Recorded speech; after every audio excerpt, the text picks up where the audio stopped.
В Душанбе из Индии спецрейсом вернулись таджикские граждане. Спан больше чем.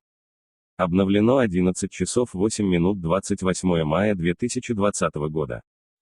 Всех прибывших в республику таджикистанцев уже разместили на двухнедельный карантин. В настоящее время у них берут тесты на коронавирус.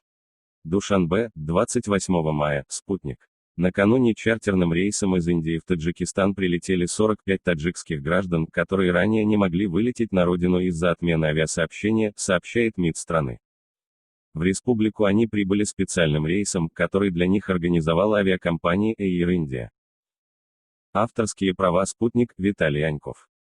Спецрейс уральских авиалиний вывез из Таджикистана 200 граждан России.